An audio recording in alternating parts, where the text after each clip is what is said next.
A'udhu billahi minasyaitanir rajim. Bismillahirrahmanirrahim. Alhamdulillah rabbil alamin.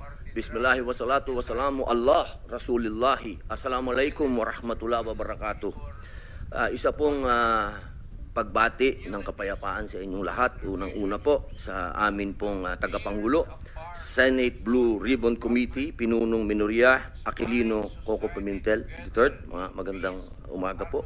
Sa amin pong pro tempore, Senator Jinggoy Estrada, sa amin pong Majority Leader, Francis Tol Tolentino, sir, at sa amin pong Deputy Minority Floor Leader, Senator Risa Hontiveros, at siyempre po sa amin pong pinakamatigas na senador, Senator Bato de la Rosa, at sa amin pong malasakit King, Senator Go, at sa lahat po ng mga bisita, at siyempre po sa Iron Man, ang hinahangaan po naming pinakamagaling na Pangulo ng Pilipinas, PRRD, Digong, Mayor, isang magandang umaga po sa inyong lahat. Ako po ay nakikinig sa mga opening statement ng aking mga kasama. Sila po ay mga batikan na senador, mga abogado, mga kilala na po na nagbibigay ng point of view sa legal na usapin. Ang akin pong pahayag ay naratibo ng isang convicted criminal. Ako po ay convicted. Ako po ay nakulong.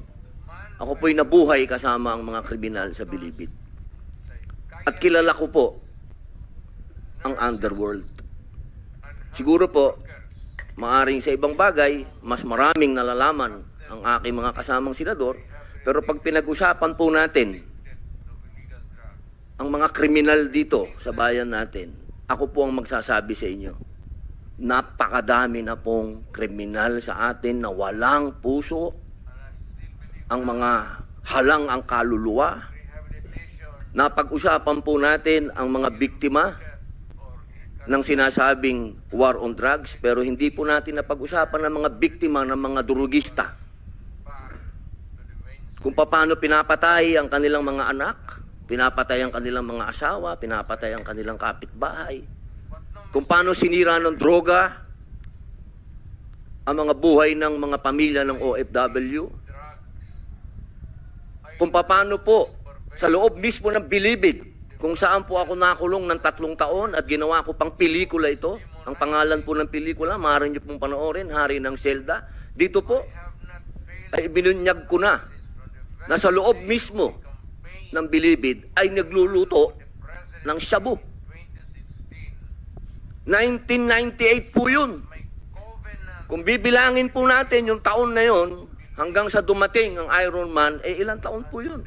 Ganun po kahaba ang mga panahon na namayani at talagang naghahari ang mga drug pusher sa Bilibid. Alam niyo po, mga mahal kong kababayan, wala po, totoo po. Ang kamatayan ng buhay ng isang tao ay yaan po ay bigay ng Diyos. Yaan po ay kayamanan, yaan po ay regalo sa atin ng Diyos. Pero, mga mahal kong kababayan, ang ating pong bayan ay nasa bingit ng napakalaking kapahamakan.